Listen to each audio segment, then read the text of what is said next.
సోదరి మాడారా మంచి కాఫీ దొరుకుద్దా నాయన ఇక్కడ? పోనీ సోడా దొరుకుతా? సోడా, ఐస్ వాటర్, మంచినీళ్ళు కూడా దొరకవయ్యా ఈ ఊళ్ళో. అవును, మనం అన్ని పల్లెటూళ్ళు, మన దేశం అంతా పల్లెటూళ్ళే. మనిషి సస్తున్నాడు అంటే మందు దొరకని ఊళ్ళు, సచ్చిన వాడిని మోసుకుపోదాము అంటే దారి డొంకా లేని ఊళ్ళు, చచ్చేడు అని టెలిగ్రామ్ ఇద్దామంటే పోస్ట్ ఆఫీస్ కూడా లేని ఊళ్ళు. ఒకవేళ టెలిగ్రామ్ ఇచ్చినా చదివేవాడు లేని ఊళ్ళయ్యా మన ఊళ్ళు. ఊరుకోవయా, అన్ని సాగు కవర్లు చెప్తా. మంచి కవులు కూడా చెప్తాను వినవయ్యా. మన ఊళ్ళు నుంచి మన పల్లెటూళ్ళు. అవునయ్యా, అట్టాటి ఊళ్ళే. నువ్వేమన్నా బాగు చేస్తావా? అది కదయ్యా, నీ నెత్తి మీద తేలుందో నాయనా అని చెప్పినందుకు నన్ను తీసేమంటే ఎలాగ నువ్వు తీసుకోవాలి. కానీ ఏమయ్యావు, మేం చేసేదానికి నువ్వు చెప్పేది ఏంటయ్యా? ఓపడకయ్యా, నేను చెప్పి సరిగా వినిపించుకోండి. చూడండి, ప్రజలంతా కలిసి కొంత డబ్బు, పంచాయతీ బోర్డు కొంత డబ్బు, గవర్నమెంట్ కొంత డబ్బు అంతా కలిపి మీ చేతికిస్తే ఐపులా కూడా పోతానట. అంతేగా? లేవరా లేవడే. సోదరులారా, ఆగండి ఆగండి. పోనీ అదంతా ఖర్చు కష్టం అనుకోండి. చూడండి, మన వీధులు ఎంత అసహ్యంగా ఉన్నాయో. ఇళ్లలో ఉన్న చెత్త చెదారం అంతా తీసుకొచ్చి వీధుల్లో బారేస్తాం. ఆహా, ఇళ్లలో చెత్త ఇళ్లలో పెట్టుకోమంటావు? లేకపోతే 10 మంది నడిచే వీధుల్లో బారేస్తానంటావు. వీధి ఎత్తున వస్తే మీరు ఊరుకుంటారు? నేను ఎత్తున వస్తే ఊరుకుంటావు? అబ్బా చాలు కాని పదండ్రా. నువ్వట్లా ఎవరో మహానాయకుడు వచ్చాడన్నారు. అన్నారులే. చి జనం జనం జనం అని మనం అంటుంటే వినం వినం అని వాళ్ళు అంటున్నారు. దాసు, మన నోరు మంచిది అయితే ఊరు మంచిది అవుతుంది. కరెక్ట్. ఏమిటి నా నోరు మంచి కదటవా? నేను చెప్పేది వినరా, ఇవి పల్లెటూరు. ఇక్కడి వాళ్ళంతా కష్టాల్లో కాపురం ఉంటున్న వాళ్ళే. కర్మ అని ఎలాగో సరిపెట్టుకుంటున్నారు. కొత్త సమస్య ఏదైనా వచ్చింది అంటే ఏ కొత్త కష్టాలు తెస్తుందోననే వాళ్ళ భయం. గతమంతా వాళ్ళకి ఇదే అనుభవం. వచ్చిన వాళ్ళంతా వాళ్ళను మోసం చేసిన వాళ్ళే. దాసు, ఏదో స్వరాజ్యం వచ్చిందంటున్నారు కానీ నాయన, అది ఇంకా మా దాకా రాలేదు బాబు. తెస్తామంటే వద్దంటారు కదా కర్మ. ఏమి అనరు. రాగలరు అడిగి మా ఇంటికి. నేను సస్తే రాను. రానంటుంటే వచ్చినా నేను భోంచేయను. అలాగే భోంచేసినా ఒక క్షణం కూడా ఉండను. అలాగే సరే పద. దాసు దాసే. లేకపోతే ఫీజు అనుకున్నావా? పదరా పదరా బాబాయ్తో సరసానికి. పార్వతి పార్వతి, చూడు, మంచి మోతాదైన ఒక బరువు చుట్టం వచ్చాడు. మీరా అన్నయ్య? కూర్చోండి. చూసావు జలాయ్, వీడు మా ఇంటికి వచ్చి భోజనం చేయమంటే వద్దని వచ్చాడా? వీడు వద్దన్నా నేను భోజనానికి వచ్చాను. వద్దనడానికి కద్దనడానికి ఆయన ఎవరన్నయ్యా? నేను ఇంటికి వెళ్ళాలి, మీరు భోజనం చేయాల్సిందే. కాదనుకుంటే ఆయనే అనుకుంటారు.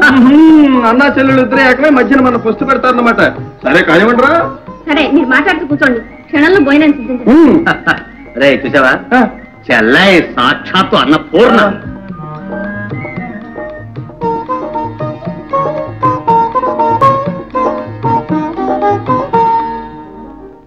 అరే దాసు, పూటకో ఊరు గంటకో ఓపెన్ చేస్తాం వల్ల ఏమీ లాభం లేదురా. లాభం లేదంటావా? అంతే. ఆ పూటకు ఆ ఊళ్ళో ఒక 10 మందితో పరిచయం ఏర్పడచ్చు. ఆ 10 మంది ఓట్లేస్తే రేపు ఎమ్మెల్యేవి కావచ్చు, అదృష్టం కలిసి వస్తే ఒక మంత్రిని కూడా కావచ్చు. కానీ గ్రామోద్ధరణ మాత్రం ఒక్క వేషం కూడా చేయలేవు, నాది గ్యారంటీ. చేయలేవు చేయలేవు చేయలేవు మాత్రం అనకపోతే చేసే మార్గం చెప్పకూడదురా. చెప్తాను వినరా. నీకు నచ్చిన ఒక గ్రామం తీసుకో, అక్కడ ప్రజల అవసరాలు, నీకు ఉన్నటువంటి అవకాశాలు పరిశీలించు. ప్రజలందరినీ కబుర్ల రంగంలో నుంచి కార్యరంగంలోకి దించు. ప్రభుత్వం వారిచ్చే సహాయం పక్కదారులు పడకుండా సక్రమంగా వినియోగపడేటట్టు చూడు. అలా ఒక్క గ్రామాన్ని కనుక నువ్వు ఆదర్శంగా చేయగలిగితే ఇవాళ రేపో 10 మంది ఆధారిని అనుసరిస్తారు, దేశమంతా కూడా బాగుపడుతుందిరా. అయితే నన్ను పల్లెటూళ్ళలో కాపురం పెట్టమంటావు? నేను కాదు అన్నది, గాంధీ గారి అన్నారా, గో బ్యాక్ టు విలేజెస్ అంటే పల్లెటూళ్ళ పండిన ఆయన అని. మా అన్నయ్యని కబుర్లతోనే కడుపు నింపేస్తున్నారా? అవునవునవును, అన్నంతో కడుపు నింపడానికి చెల్లాయి నువ్వు ఉన్నావుగా. రండి అన్నయ్య, ఇద్దరికి వడ్డించాను. అదేంటి చెల్లాయి, భోజనం నాకు ఉపవాసం అడిగానావుగా. ఓన్లేండి అన్నయ్య, పాపం సూరమంటారు. Correct correct. ఎంతైనా ఇల్లాలరా. చాలా నుంచి అనిపించడం లేదు. ఎక్కడికి వెళ్ళారమ్మా? వ్యాపారం పని మీద కాశ్మీరం వెళ్ళారా? వచ్చారా? మళ్ళీ కోయంబత్తూరు వెళ్ళారు, ఇంకా శ్రీశైలం వెళ్ళాలి. వ్యాపారం అంటే మాట్లాడాలంకప్ప, తిరగాలి, తిరుగుతూనే ఉండాలి. చిన్నబాబు గారు కూడా వెళ్ళారమ్మా? వాడికేం కర్మ, వాడు చక్కగా ఇంట్లోనే ఉండి 24 గంటలు డాక్టర్ నేర్చుకుంటున్నాడు. బాబాయ్ సొంతంగానే? ఇప్పుడు ఆపరేషన్ కూడా చేస్తున్నాడు. మమ్మీ మమ్మీ, ఏమైనా ఏమైంది? Success, operation success. సచ్చారా? మమ్మీ, నీ కొడుకు ఒట్టి డాక్టర్ గారు, పేద సర్జన్. ఇక్కడే ఉండి ఈ ఊర్ను ఉద్ధరిస్తారటమ్మా. చెల్లాయి బాగా ఎక్కడ? శాంతాదేవి గారు, నేను ఇక్కడ రామదాసు అని అనిపించుకుంటున్నాను, నన్ను మళ్ళీ ఇక్కడ భామాదాసు చేయకు. చెల్లాంకి నేర్చు. ఊరుకొన్నయ్య అవే మాటలు మా వదినకే అలా చెప్పమ్మా మీ అన్నయ్యకి. నీ వదిలికే బట్టి సిగింద్రి.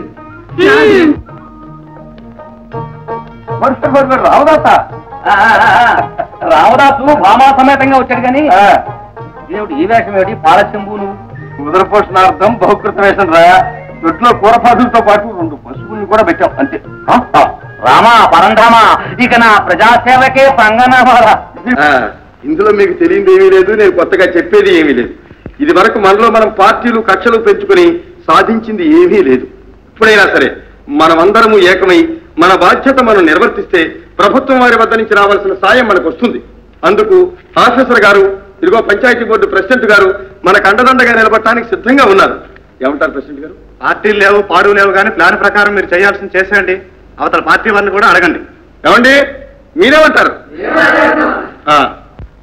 మన పల్లె పట్లు భాగ్యవంతాలు కావాలని మహాత్మాజీ కలలు కన్నారు. మన ప్రియతమ నాయకుడు పండిట్ జవహర్ లాల్ నెహ్రూ ఆ కళలన్నీ పండించటానికి ప్లాన్లు సిద్ధం చేశారు. ఆ ప్లాన్లన్నిటినీ అమలుపరచడానికి దీక్షతో, దక్షతతో, సంఘీభావంతో వ్యవహరించమని మనల్ని ఆదేశించారు. ఆ ఆదేశానుసారం మనమందరం నడుం కట్టి కార్యరంగంలోకి దూకాలి, ఆదర్శక్రమం నెలకొల్పాలి. స్వతంత్ర భారత్ కో, మహాత్మా కో, జవహర్లాల్ నెహ్రూ. మన గ్రామం ఆంధ్ర రాష్ట్రంలో అన్ని విధాల ఆదర్శ గ్రామంగా ఎన్నుకోబడింది. ఇక్కడ పార్టీలు లేవు, కక్షలు లేవు, స్వయం కృషితో దీన్ని సాధించాం. ఈ కృషిలో దినసరి కూలీ తెచ్చుకుంటేనే గాని పొట్టగడవని సామాన్యుడి మొదలు ధనికుడి వరకు అందరూ సహకరించారు. వారందరికీ నా ధన్యవాదాలు. ఇక స్త్రీలంటారా, వారు కుట్టుపనుల ద్వారా కానివ్వండి, చేతి పనుల ద్వారా కానివ్వండి స్వయం పోషకమవుతున్నారు. రైతులు సహకార సంస్థలు నెలకొల్పి సమిష్టిగా లాభపడుతున్నారు. వయోజనులందరికీ విద్య వచ్చు. బడియుడు గల పిల్లలందరూ కూడా స్కూళ్లకు వెళుతున్నారు. వాళ్ళకి ఉచితంగా మేము మధ్యాహ్న భోజనాలు ఏర్పాటు చేస్తాం. ఇలా మన గ్రామం అన్ని విధాల ఆదర్శవంతంగా తయారైంది. ఇందులో సహకరించిన పిల్లలకు, పెద్దలకు, ఆఫీసర్లకు మరొకసారి నా అభినందనలు తెలుపుతున్నాను. తర్వాత మన మంత్రి గారు మాట్లాడతారు.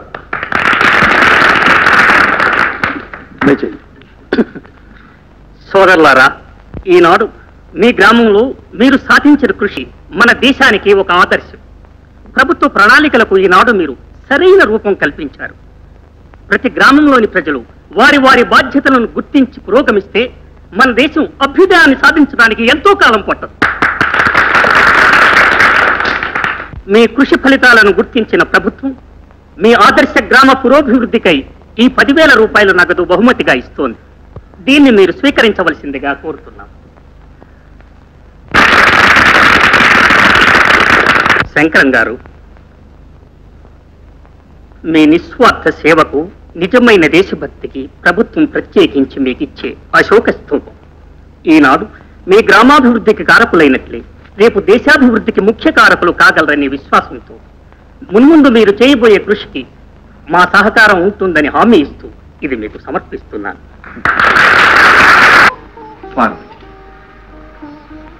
సంతృప్తితో నిండిన మన సంసారంలో నేటికి పసిడి పంట పట్టి. ఏమండి ఏమండి, ఇదిగో అమ్మాయి రాసిన ఉత్తరం మన ఊటీలో ఉండగా వచ్చిందట.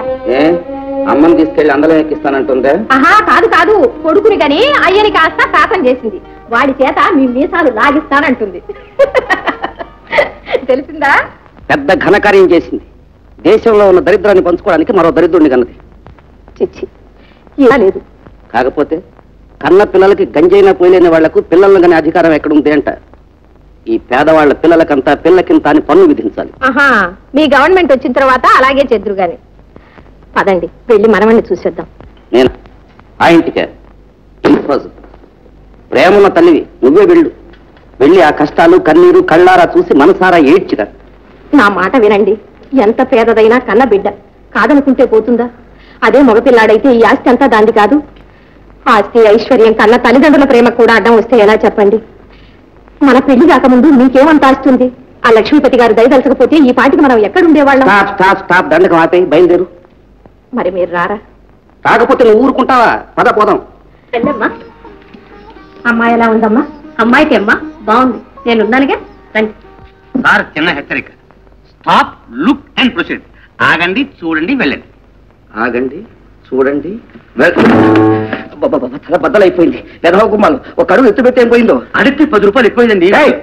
ఒప్పరకండి, పేదవాళ్ళు అంత ఎత్తుగా ఎగిరిపడరు, అందుకని వాళ్ళకి ఆ గుమ్మాలు చాలు. మీకు ఎంత ఉన్నా సమయం సందర్భం చూసి కాస్త తల వంచాలి సార్. చిచ్చి, మర్యాద మన్నాను లేని మనుషులు. నమస్కారం అండి. ఇదేనా రావడం?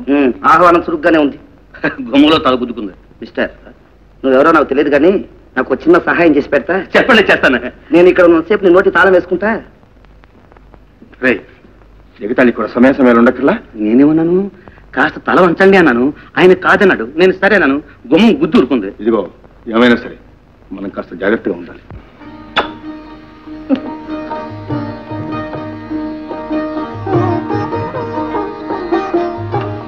బాబు అదిగో ఎవరిలాగా ఉన్నాళ్లే. అమ్మా, ఏమ్మా చెల్లాయిని కూడా తీసుకురాకపోయారా? ఎందుకమ్మా, మేము వచ్చాం చాలదు. మన ఇంటికి పోదాం పద. ఇక్కడ ఈ పసిపెట్టిన పెట్టుకుని ఎన్ని కష్టాలను పడతావు? మాకేం కష్టం నాన్న, ఈ ఏడు మొక్కజొన్న కూడా బాగా పండింది. చూశానుగా, మీ ఆయన బుట్ట నెత్తినెత్తుకుని వీధుల మరి తిరుగుతూ ఉంటే కళ్ళారా చూశాను. కాఫీ తీసుకోండి అమ్మా.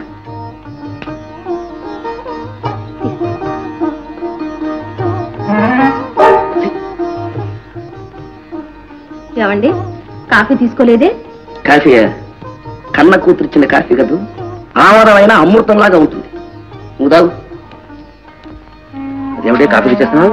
అది కాదండి, ఆయన కాఫీ తాగమని ఇస్తే ఆవును తాగినట్టు మొహం పెట్టాడండి. ఓహో, బస్తీవాడు కాదు, పిండి పళ్ళు అలవాటు. మరి అసలు పళ్ళతో కాఫీ ఇస్తాడు ఎలా ఉంటది? అవధ ముఖానికి అవధంలా ఉంటది. ఇంకా కూర్చున్నావేమే? లే.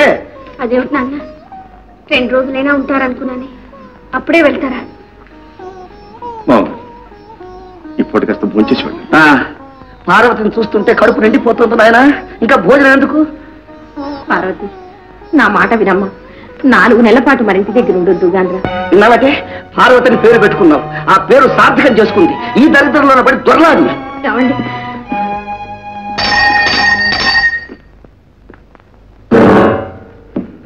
నేను ముందే బెల్లగొట్టాను, మీరు వినిపించుకోలేదు. కాస్త తల వంచండి సార్. నన్ను వినిపించుకోలేదు. నేను చెప్పింది నువ్వు వినిపించుకున్నా, నేను ఇక్కడి నుంచి వెళ్ళేదాకా నిన్ను నోరు మూసుకోమన్నా. వెనకనే చూస్తున్నాను సార్. దాసు, క్షమించి కాస్త నోరు పోయి పరిహాసానికి కూడా వేళపాల ఉంటాను. పద్దు ప్రకారం మడతలన్నీ అప్పగించేశాను అమ్మగారు. అప్పగించేసావు కానీ అందులో ఎన్ని చించుకొచ్చావు కూడా లెక్క చెప్పు. లేదమ్మగారు. అవన్నీ నేను చెప్తాను. ఏమిట్రా ఇది? డాక్టర్ మనోహర్ ఎల్ఎంపి, మంచిగా చూసి ఇంటికి కట్టేస్తాను. అక్షరాలు ముచ్చటగా ఉన్నాయి.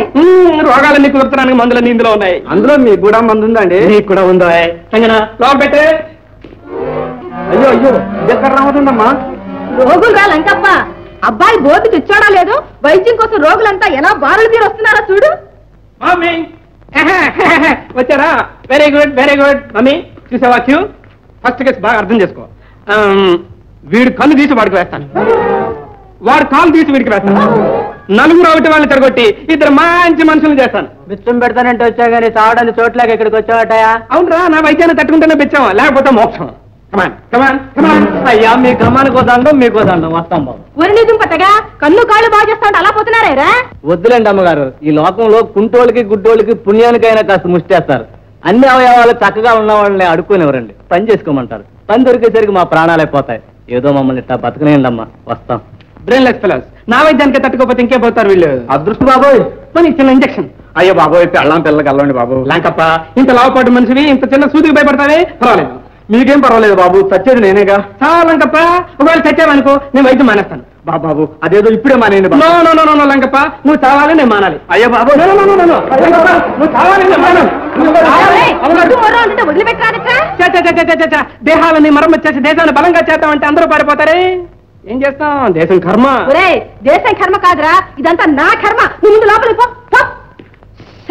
కర్మ భగవంతుడా.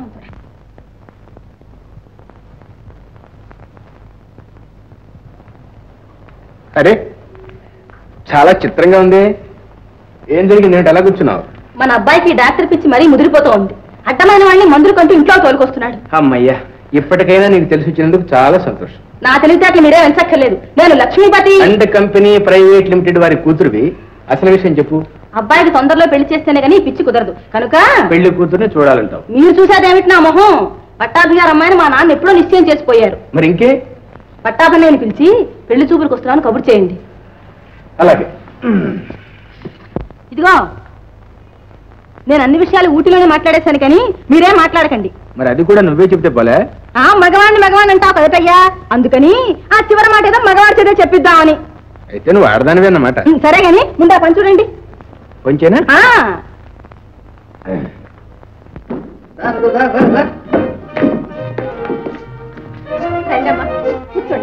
ఏమిటో అల్లుడు ఈ మధ్య కుక్కలు కూడా ఆపరేట్ చేస్తున్నావట? అవును మామగారు, ఫోటో కూడా పేపర్లో పడింది. మీరు చూడండి. ఏది చూడలేదు రే సినయ్య.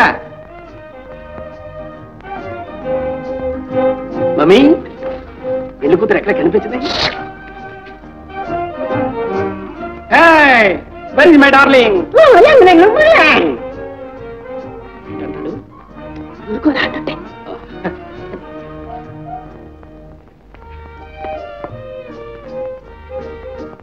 జానకి, నువ్వు పాతకాలపు దానివి, వాళ్ళు కొత్త కాలపు వాళ్ళు ఏమన్నా నువ్వు సరే అంటూ తలూపు. నువ్వు కాదన్నావా వాళ్ళు ఈ సంబంధం కాదంటారు, నేను మళ్ళా ఊళ్ళ మీద పడాలి.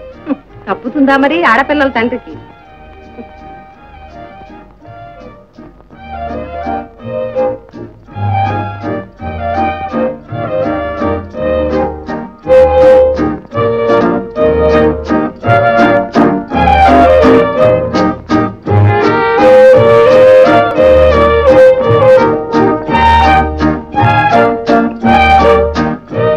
ఏదమ్మాయి ఒక పాట పాడమ్మా. మమ్మీ ఇప్పుడు పాటలు ఎందుకు? 4 రూపాయలు పడేస్తే కావాల్సిన గ్రామ్ ఫోన్ రికార్డులు. ఇప్పుడు ఆరోగ్యం ఇంపార్టెంట్. ఆరోగ్యం. బావా డాక్టర్లే అమ్మా. ఏమండి మీ పేరు? ఇందిరా. ఇందిరా. చూడండి, ఆడవాళ్ళు సగం వయసు చెప్తారట, మీరు మట్టుకు నిజం చెప్పాలి. ఇది పెళ్లి టెస్ట్ కాదు, ఆరోగ్యం టెస్ట్. మీ వయసు ఎంత? అరే నాడు ఆడడం లేదు, పాడుతూ ఉంది, పాడుతూ ఆడుతూ ఉంది. నెక్స్ట్ ఏదండి? ఆహాహా వండర్ఫుల్. లైట్ తప్పకుండా డబల్ బేస్లో. ఓహోహోహో. ఏది మీ కళ్ళేయండి. అక్కర్లేదు. ఆహా, మీ కళ్ళలో నేనే కనిపిస్తున్నాను. మరి మీకు? నీ మొహం. ఓ నోరు మమ్మీ నోరులాగానే ఉంది. తగ్గడానికి మందిస్తాను. మమ్మీ ఆరోగ్యం బ్రహ్మాండం. ఏమ్మా ముహూర్తాలు పెట్టిద్దామా? ఈ పాఠం చూడనాయనా. దేవుని భజించుము, దేవుని భజించుము, పెద్దలను గౌరవించుము, పెద్దలను గౌరవించుము, తల్లిదండ్రులను పూజించుము. ఏమండి ఈ శుభలేఖ చూసారా? మా చెల్లెలు పెళ్ళండి. ఓహో ఓహో సరే సరే, మీ చెల్లికి ముగ్గురొస్తాడన్న సంతోషంలో అసలు విషయం మర్చిపోతున్నావు. ఈ శుభలేఖ తెచ్చింది నీకు ఇచ్చింది నేనేగా. సరే గాని మన ప్రయాణం ఎప్పుడు ఎలాగో చెప్పండి. బాబు నువ్వు బయటికి వెళ్ళి అడుకునేనా? పారు, అది నువ్వు ఆలోచించుకోవాల్సిన సంగతి. అంటే నీకు ఎలా చెప్పాలో నాకే తెలియటం లేదు.